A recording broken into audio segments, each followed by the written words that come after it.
Hey lovelies, what's up? I'm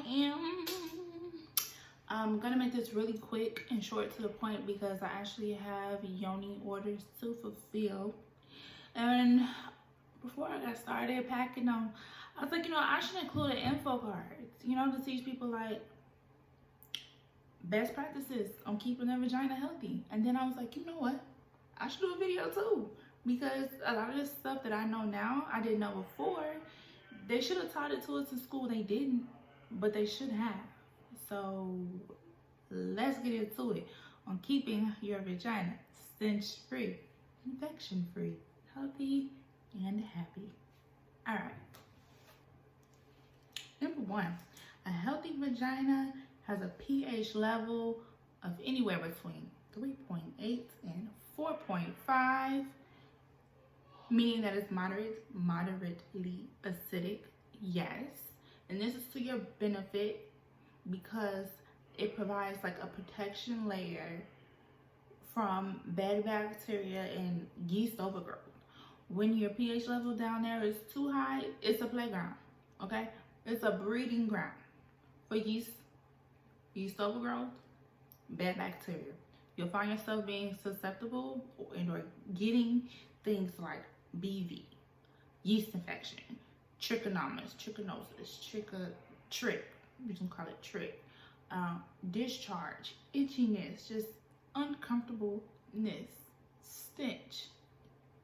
An ideal, losing my voice, an ideal vitamin wash, an ideal vaginal wash is has a pH level anywhere between 4.5 and 7. Anything over 7 is way too basic for your homegirl down there. Don't do her like that. And stop using Summer Eve because pH level is tested at a 9. That's way too high. That's way too high. That's way too high. And also, it's full of like, who fucking knows what's all that shit on the back in the ingredient section? Have y'all researched that? Do y'all know what that is? What that do to your body? Stop it. Stop it, stop it, stop it, stop it. Stop using it. Stop using it. Find a natural route, whether you shop with me or someone else. Sis, do yourself a favor and get on board with being natural down there. Okay, periods. If you're a girl, we all have them. We've been there, done that. We know about it, and they don't smell so hot, right? They don't, because the period blood is filled with old blood, bad bacteria, dead tissue cells. Sis, that don't smell good. Naturally, it's not going to. It's okay. Like, I'm telling you, like, don't freak out. It's okay. Here's what you can do about it. Grab a natural vaginal wash, okay?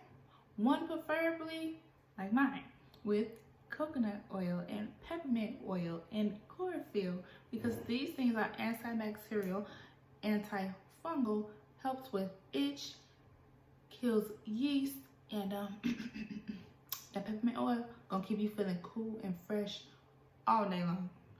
All day long. I'm talking about when you go to the bathroom somewhere and you leave out.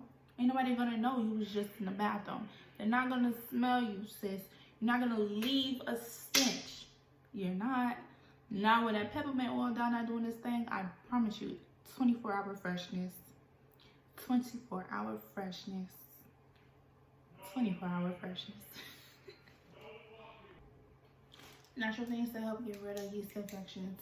Coconut oil. Pure organic coconut oil. Peppermint oil. Apple cider vinegar. Drinking your water, taking probiotics, cranberry juice. Letting it breathe. Not having sex while you have a yeast infection. I feel like that's pretty self-explanatory, but there's some people out here that really do get down like that. You want to have cotton underwear. That's definitely ideal. You gotta let it breathe. Let it breathe at nighttime. Don't sleep with underwear on. Or if you're gonna sleep with underwear on, then don't wear like shorts or pajama pants or anything like that. Let it just be your cotton underwear. Here's a quick fact. When you have intercourse, your pH level down there raises. This is to help the sperm make it to the egg. If it stayed at the 3.8 to 4.5 range, the sperm would die, could not survive, won't make it to the egg. So yes, please clean yourself after sex.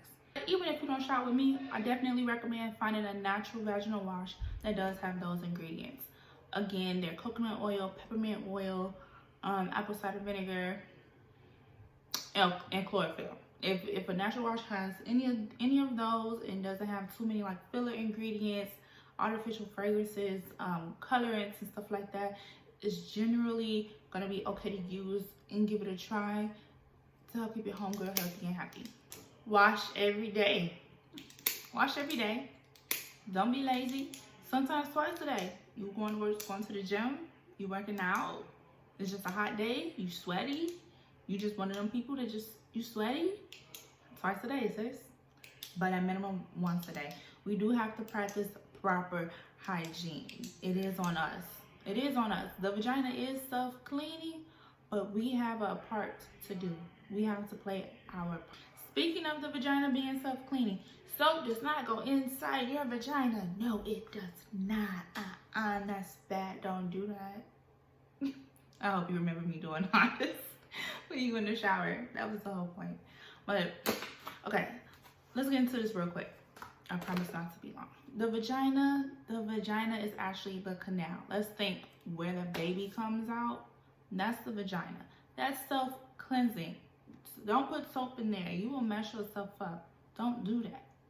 The part we are applying soap to is the vulva, the outside. Let's think where foreplay happens, where the pubic hair is. We can cleanse that. And we want to use safe ingredients. We want to use things that actually is beneficial to being down there. And if a little bit of that wash gets inside that hole, you want to make sure like there's good ingredients, right? If this helps you remember, let's think about a stove, right? Like an oven. We clean down the stove top every day in between meals, right? But not in the oven. If that helps. I don't know, because actually there is oven cleaner that you do use periodically to clean out your oven. So that might have been a bad example, but hopefully it helps. Stove top, clean the outside, not the inside of the oven. And/or vagina, where the baby comes out, no soap, okay? Pubic hair foreplay, yes, soap. Does that help? The top things. I mean, obviously, having a healthy and balanced diet is gonna do so much for your health overall. I'm talking about hair, nails, vagina, skin glowing, everything. Taking the inside of your body is really, really what I wish more people focused on, but that tends to be overlooked for whatever the reason is. But let's normalize taking care of ourselves as a whole and stop just trying to spot treat like little symptoms and stuff. And also, since we're on that topic, do you know if you had an alkaline balanced diet, when you sweat, you wouldn't think that's bad. But that's a video for another day. And I'm just saying, that's a great example. When I'm taking care of your insides, makes a difference to what's going on your outside. All right, so now I have yoni washes to go pack up and send out to my customers. If you have any questions, I will answer them. If you want something, you want me to go more in depth about something, let me know. That'll be a video for another time. In the meantime, in between time, all this info that I gave right here will be put in like quick summarized bullet points, and you'll get one with each yoni order. And the link to my site is below, as well as to our Instagram page if you want to keep up with us there. I give a lot of tips and tricks, and not just on yoni health, baby. I'm natural skin bae. Okay, I give you tips and tricks on how to keep a natural glow. That's it, friends. That's it. Until then, until next time, I hope it helps.